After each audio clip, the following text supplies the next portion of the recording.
Hi, I'm Jenni Gates from the UK, and I've chosen to talk to you today about the importance of LGBTQI representation in public and educational settings. The title of my talk is linked to my book for educators, Lessons in Love and Understanding: Gender, Sexual and Relationship Diversity in the Classroom. And if you follow me on Instagram, you'll find a discount voucher for anybody who'd like a copy. My Insta account is called What to Do About What You Think, which I share with my supervisor. So it's absolutely amazing to be amongst such a diverse group of learners, educators and researchers from around the globe this week here in Budapest. And I'm sure I can assume that we are all taking part in this conference either in person or online because we value learning from and teaching one another.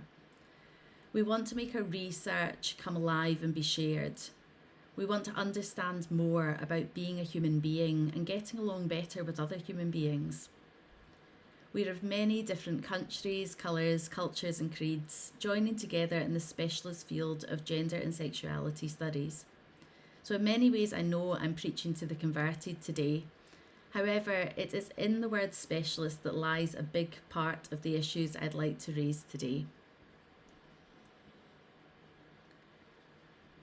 Gender and sexuality are wonderfully nuanced topics, and when understood and explored in full can lead to deeply enriched interpersonal and relational experiences, along with a greater connection to one's sense of self. My primary professional role is as a counselling therapist, so I'm in the business of facilitating and supporting my clients in their journeys of self-awareness and personal growth. Over 13 years counselling individuals in the UK as well as online worldwide, and clients presenting with a wide variety of reasons for seeking counselling, it struck me early on that unless I specifically advertise as a gender, sexual and relationship diversity specialist, and unless I specifically ask the questions directly in the therapy room, my clients were not talking about their gender, sexuality or relational needs. The feeling I still get is that clients need clear permission and invitation to explore gender and sexuality in the therapy room. Now, if we aren't feeling safe to talk about gender and sexuality in a confidential setting with a health professional, what happens in our wider social settings? There is great invisibility around matters of gender and sexuality. Many see the subject as taboo and to be avoided. And this is just one factor that contributes to minority stress, as it can be isolating to have a sense of being other or different or to be avoided or wrong should gender or sexuality be important to your sense of self. In order to fully explore our own unique identities, there first must be a safe enough space in which to do so. And we each have responsibility in helping create that safe space. Most of our workplaces shall have equality, diversity and inclusion policy, but it's the subtle messages and the visibility of diversity that makes the real difference. Everywhere from school classrooms to sports arenas, conference venues, cafes, libraries, concert halls and so on, we have messages of the heteronormative all around us. How often do you see signage that represents non-binary people? And have you ever come across a primary school home reading book with same-sex parents represented in a family? So why are gender, sexuality and relationship diversity so often overlooked? This is a societal problem on a global scale, and a big part of this is what is happening at schools, or rather what is not happening in schools, with PSHE and specifically relationship and sex education being a sadly neglected and avoided subject. Another strand to my work is that I'm an independent relationship and sex educator and a member of the Sex Education Alliance. I'm currently writing health education lessons set to go out to 400 million children in India via the Zatchup health education app. So Zatchup is definitely worth looking out for later this year, spelt Zatchup. So through researching for the best design for the Zatch-Up programmes, we discovered that the current curriculums for relationship and sex education in the US and in the UK for 5 to 18-year-olds are badly outdated, unhelpful and not representative of reality. They're not inclusive and there's no clear guidelines or specific training for what or how teachers should be teaching this vital subject. In the UK, we have school teachers trying to deliver RSE with no training and never having had RSE lessons themselves. In fact, very few adults have ever received formal, comprehensive relationship and sex education. So if you have, that's great, but assuming many of you and your own families won't have done, let's go back to basics. First of all, I invite you to consider your own ideas about relationships. What does a healthy and loving relationship look like or feel like to you? If you're interested in romantic relationships, do you consider your needs and what you might be prepared to invest in a relationship depending on the needs of the person or people you're in relationships with? Is there an ideal relational commitment for you, perhaps marriage and monogamy, or maybe you rather identify as being single and have friends with benefits? The list of questions could go on, but my point is that actually very few people stop and consider their relational needs, and most people are reactive, sometimes passive, in figuring out how to navigate a relationship that has come about through attraction and or conformity to the social and cultural norms of the communities to which we belong. Now, before we go any further, please be aware that there is no judgment around any of this or right or wrong ways of being in relationship.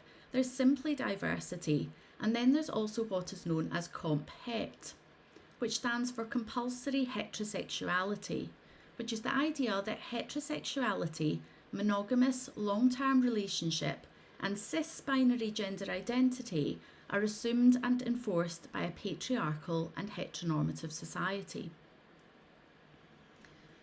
So if we didn't have formal relationship and sex education at school or in further education, where have we learnt about relationships, sexuality and gender?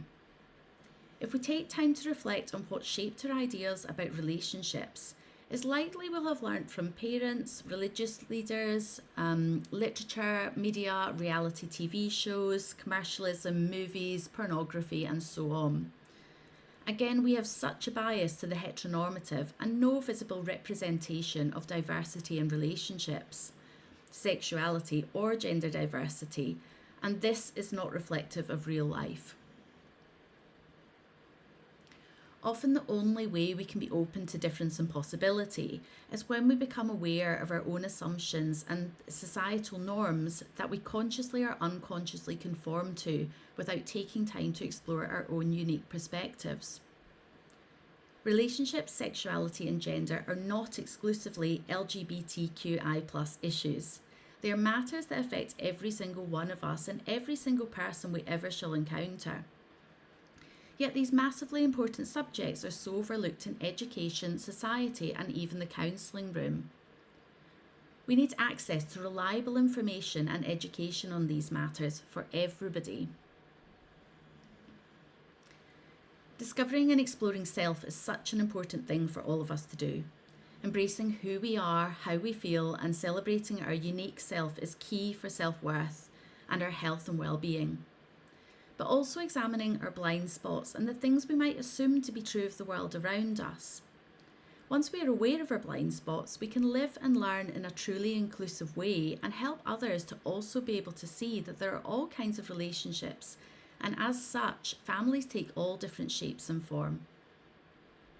When I'm teaching RSE to children in schools, I'm asking questions like, can a couple be a family if they have no children? This challenges younger children who, from the view of a child, might not know many other families without children. But it's so healthy to think beyond our own perspectives, and this is just one example. And the same applies to sexuality. It's so interesting that we have this idea of normal, and that if we fit into normal as we see it, then why would we possibly talk about sex and sexuality in therapy or anywhere else? If it's not broken, don't fix it, right? Again, there are so many false ideas out there on this subject. First of all, let's think about how we define sex. The the most common understanding of sex is penis and vagina penetrative intercourse. Let's just stop and think about exactly how unhelpful this is. How many people does this exclude from what we consider to be sex? There are many, many ways to have sex, which is good news for all of us, including those who identify as heterosexual, given that only 6% of people with vaginas regularly orgasm from this type of sex. And it's not all about the orgasm either. Did I mention the patriarchy? So Dr. Karen Gurney has written a brilliant book called Mind the Gap, and it's a fabulous read that dispels the myths about sex and desire, addressing these societal pitfalls with hard facts and science. If you haven't already, it's highly recommended reading. I particularly recommend it to all my female and non-binary identifying clients. It puts straight so many misconceptions about good sex and has sound advice for future-proofing one's sex life too, whilst acknowledging how comp het impacts our sexual health and wellness if we aren't careful to re-educate ourselves. And that notion of relearning takes me to consider the G in GSRD, gender. I recall back to 2013 when I started my role as a specialist counselling therapist at the Laurels West of England Gender Identity Clinic. And I was talking to one of our lead gender specialist psychiatrists and asking for some advice on my gender learning journey. He said to me, "Do you know it took me a whole year as a senior psychiatrist to get my head around gender? And do you know why? Because I had to relearn, I had to deconstruct all of the biopsychosocial constructs that had given me false ideas about gender. And I've been picking up the false ideas from the moment I was born. Lots of assumptions and hopes are made for us all from the point where we're born, based around our sex assigned at birth." Now, this was a very clever man with specialism as a psychiatric medical doctor, and then on top of this, given this super specialist training around gender. So what that says to me is that it's hardly surprised that the general public seem to be floundering somewhat and getting very mixed up when matters of gender diversity enter discussion. Confusion at best, but lack of education can also lead to fear and hate. Sadly, there continues to be a lot of transphobic and hate speech on our global media platforms, as I'm sure you're all aware. To go back to where I started, this is the difficulty when gender, sexual and relationship diversity get turned into specialist subjects and are thought to be only of interest to the queer communities and flag-flying LGBTQI+ identifying people. Schools are faced with terrified parents that believe the teaching of relationship and sex education is dangerous and inappropriate. It feels unbelievable to me that it's 2023 and this does not look to be progressing. There's a shutting down of learning in this vitally important area of education. There is invisibility of the true norms within our wonderfully rich and diverse global populations. And the impact on mental, emotional and spiritual health is significant. Now, we're in June and June is Pride Month. We're aware of the statistics. Mental health problems, of course, can affect anyone and everyone, but they're more common among people who are LGBTQI+, and that's due to discrimination, homophobia, transphobia, hate crime, social isolation, rejection, invisibility, erasure, and minority stress. I quote from an interview in QueerAF last week from My Generation co-founder Ugla Stefania. There is something tone deaf about corporations making empty promises of allyship at this time of year, while trans people's rights and safety in society are under constant and relentless attack. At least 19 states in the US have banned gender-affirming healthcare for young people and adults, and I fear it might only get worse. Meanwhile, the UK's Equality and Human Rights Commission flirts with the idea of removing hard-won rights for trans people, to make a form of transgender discrimination legal. Their plans could force us to use spaces based on our sex assigned at birth. Homophobic hate crimes have risen. They've literally doubled in the last 6 years. Transphobic hate crimes have tripled. In total, there was over 30,000 in the most recent figures, and that's just the ones that are recorded. Many aren't. So for this Pride Month, and for the next years and decades if needed, I want people to say enough is enough before it's too late. Let's speak up and make sure politicians and bigots don't create a world that makes it harder for the next generation to grow up safely and true to themselves.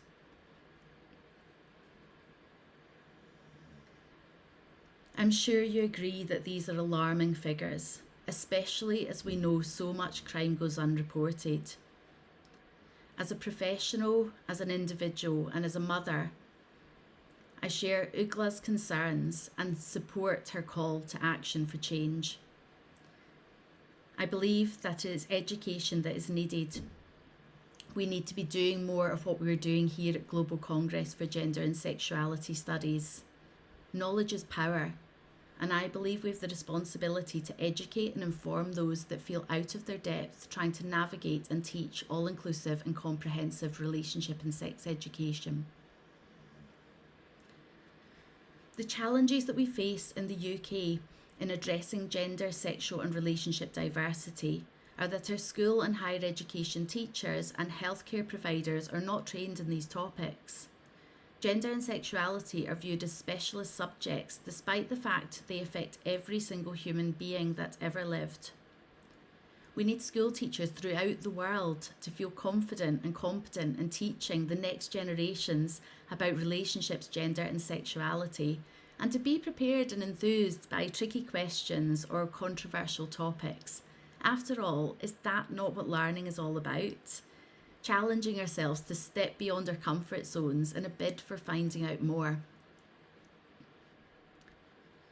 If you take one thing away from my presentation today, I ask you to challenge yourself. What might you take personal responsibility for in providing visibility, education, or awareness of gender, sexual, and relationship diversity in your workplace or wider communities? Is there any change you can actively pursue that will help break free, even in baby steps, help move away from the comp het and patriarchal notions of norms which are failing us all over the world and leading to such destruction and oppression? It might be a small step forward, but I know that everybody listening today has gifts that the world can benefit from. We can educate, we can share knowledge, we can learn together and from one another. Lessons in love and understanding. Thank you.